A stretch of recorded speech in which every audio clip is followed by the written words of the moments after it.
प्यारे बच्चों ध्यान दीजिए, कुछ छोटे बच्चों के लिए हम क्वेश्चंस यहाँ प्रोवाइड करने जा रहे हैं, जैसे क्लास 6 के हैं, 7 के हैं। इस तरह के क्वेश्चंस मैक्सिमम पूछे जाते हैं जिसमें प्रोपोर्शन होता है।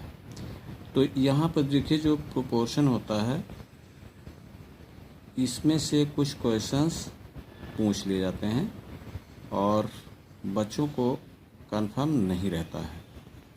तो प्रोपोर्शन क्या है प्यारे बच्चों, इस पे ध्यान दीजिए। तो देखिए, समानुपात जिसे कहते हैं, ठीक, समानुपात। तो कभी कभी क्या होता है कि जैसे क्वेश्चंस दिया हुआ है, सिंपल क्वेश्चंस दिए होते हैं, जैसे आपका जो है पहला क्वेश्चंस दिया हुआ है, देखिए जैसे मान लीजिए कि आपका दिया है 15:3 प्रोपोर्शन 20:4 दिया हुआ है। तो प्यारे बच्चों, इसमें पूछा जाता है क्या ये समानुपात में है। अगर ये समानुपात में है तो इस सबसे आसान तरीका प्यारे बच्चों क्या है, बाहर के जो नंबर है इंटू कर लीजिए और अंदर के इंटू कर लीजिए। अगर ये दोनों इक्वल होते हैं तो ये आपका क्या हो जाता है, प्रोपोर्शन में होगा। जैसे देखिए 15 हो गया इंटू 4 इक्वल टू 3 इंटू 20। तो ये हो गया 15 4 जा 60, 15 4 जा 60 हो गया और 23 जा 60। तो प्यारे बच्चों देखिए, दोनों तरफ ये इक्वल हो गया।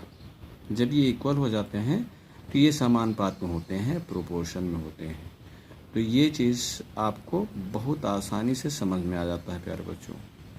जैसे दूसरा अगर ले लिया जाए, जैसे मान लीजिए कि दूसरा क्वेश्चंस यहाँ पर, जैसे मान लीजिए कि आपका दिया हुआ 3:6 प्रोपोर्शन 2:4।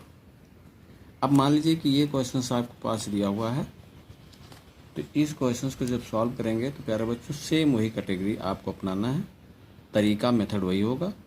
तो देखिए यहाँ पर 3 और 4 का इंटू कर लेते हैं, बाहर का बाहर और अंदर का अंदर, एक्सटर्नल को और इंटरनल को अंदर इंटू कर लीजिए। तो यहाँ पे देखिए 6 इंटू 2 हो गया, तो ये हो गया 12 और ये होगा 6 2 जा 12। तो प्यारे बच्चों देखिए ये आपका आंसर हो गया, ये भी प्रोपोर्शन में है।